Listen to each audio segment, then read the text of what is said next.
Hello दोस्तों, स्वागत है आपका हमारे इस ऑनलाइन प्लेटफॉर्म राज्य एग्ज़ाम हब पर। अगर आप मुख्य परीक्षा 2026 की तैयारी कर रहे हैं तो ये क्लास आपके लिए बहुत महत्वपूर्ण होने वाली है।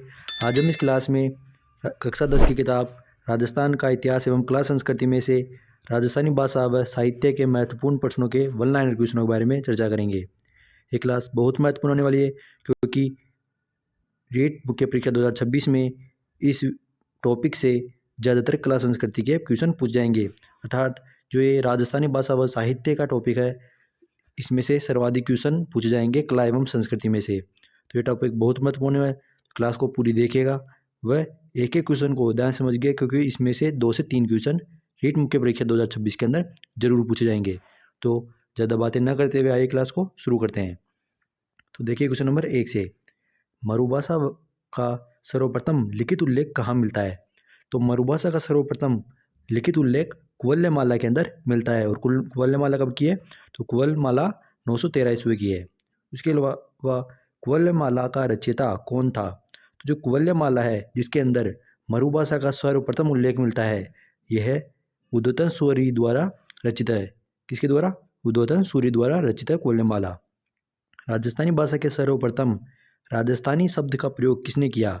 तो राजस्थानी भाषा के लिए सर्वप्रथम राजस्थानी शब्द का प्रयोग जॉर्ज अब्राहम ग्रियर्सन ने 1912 ईस्वी में किया था। किस पुस्तक में जॉर्ज अब्राहम ग्रियर्सन ने सर्वप्रथम राजस्थानी भाषा शब्द का उल्लेख किया है? तो linguistic survey of India. Linguistic survey of India यह जॉर्ज अब्राहम ग्रियर्सन की पुस्तक है जिसमें उसने राजस्थानी शब्द का सर्वप्रथम प्रयोग किया। किस अपभ्रंश भाषा से राजस्थानी का उद्गम माना जाता है? तो मरु गुर्जरी अपभ्रंश से राजस्थानी भाषा का उद्गम माना जाता है। राजस्थानी बोलियों को कितने भागों में बांटा जा सकता है? तो राजस्थानी भाषा को 2 भागों में बांटा जा सकता है। पश्चिमी राजस्थानी में कौन सी बोलियां मिलित है? तो पश्चिमी राजस्थान में मारवाड़ी, मेवाड़ी, शेखावटी व बागड़ी बोलियां मिलती है। पूर्वी राजस्थानी में कौन कौन सी है? तो ढूंढाड़ी, हाड़ौती, मेवाती व अहिरवाटी है। अहिरवाटी को अन्य किस नाम से जाना जाता है? तो अहिरवाटी को राठी के नाम से भी जाना जाता है। थली व गोडवाड़ी बोलियां किसकी उपबोलियां हैं? तो मारवाड़ी की उपबोलियां हैं। आगे, आमेर क्षेत्र में बोली जाने वाली भाषा क्या कहलाई?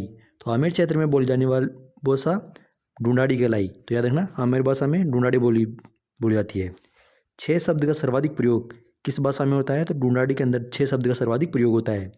अलवर व भरतपुर क्षेत्र में बोली जाने वाली प्रमुख बोली कौन सी है?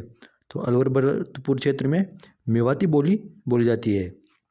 मेवाती पर किस भाषा का प्रभाव स्पष्ट देखने को मिलता है? तो ब्रज भाषा का प्रभाव मेवाती पर स्पष्ट देखने को मिलता है। वागड़ी बोली पर किस भाषा का प्रभाव स्पष्ट देखने को मिलता है? तो गुजरात। रांगड़ी व निमाड़ी किस भाषा की उपबोली है? तो ये मालवे की उपबोली है।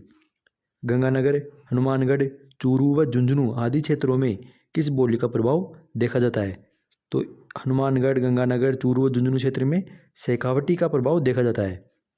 राजस्थानी साहित्य के किस काल को वीर गाथा का काल भी कहा जाता है? तो प्राचीन काल। प्राचीन काल कब से कब तक है?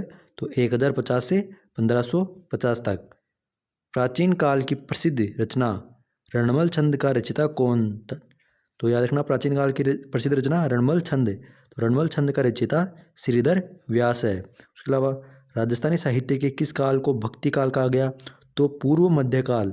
कब से कब? 1450 से 1650 के काल को भक्ति काल कहा गया। राम रासों का लेखक कौन था? तो माधोदास ददवाड़िया। कौन? माधोदास ददवाड़िया ये राम रासों के लेखक थे। हरिरस और देवयाना किसकी रचना है? तो ये ईसरदास की रचना है। किसकी है? ईसरदास की। रघुनाथ रूपक किसकी रचना है?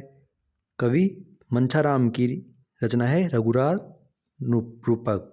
राजस्थानी साहित्य व आधुनिक काल कब से शुरू हुआ? तो 1850 से आधुनिक काल शुरू हुआ राजस्थानी साहित्य का। राजस्थानी साहित्य में चेतना व संगनाद किसने किया? तो बांकीदास व सूर्यमल मिशन ने। बांकीदास मारवाड़ के हैं और सूर्यमल मिशन बूंदी के हैं। इन्होंने राजस्थानी साहित्य में चेतना का संगनाद किया। राजा महाराजाओं द्वारा स्वयं के सम्मान, सफलताओं व विशेष कार्यों के विवरण को लिखवाना क्या कहलाया? तो ये ख्यात कहलाया। क्या कहलाया? ख्यात। जैसे नैणसिरी ख्यात, बाकीदासरी ख्यात, इस तरह। अचलदास खींचीरी वचनिका किसके द्वारा रचित है? तो अचलदास खींचीरी वचनिका शिवदास गार्डन किसके द्वारा? शिवदास गार्डन द्वारा रचित है अचलदास खींचीरी वचनिका। राठौड़ रतन सिंह महेश दासोत त्रिवचनिका का लेखक कौन है? तो राठौड़ रतन सिंह महेश दासोत त्रिवचनिका का लेखक है खिड़िया जग्गा। कौन है? खिड़िया जग्गा। कलात्मक गद्य जिसमें उर्दू व फारसी के शब्दों का प्रयोग होता है क्या कहलाता है? तो ये दवावेद कहलाता है। याद रखना क्या कहलाता है? दवावेद। आगे, राजस्थानी काव्य का मात्रिक छंद जिसमें दोए हो तो उसको क्या कहा जाता है? तो ऐसे काव्य या मात्रिक छंद जिसमें दोहे हो तो वो जमाल कहलाता है।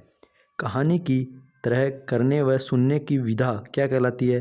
तो कहानी की तरह सुनने करने की विधा वात कहलाती है। क्या? वात। किस काव्य के मात्रिक छंद के 24 अक्षर के वर्णिक छंद के अंत में यह गण होता है? तो झूलना। क्या? झूलना।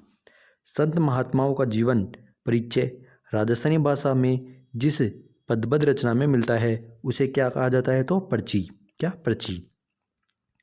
किसी वंश अथवा व्यक्ति विशेष की उपलब्धियों को प्रकट करने वाली कीर्तियाँ क्या कहलाती है? तो प्रकाश कहलाती है।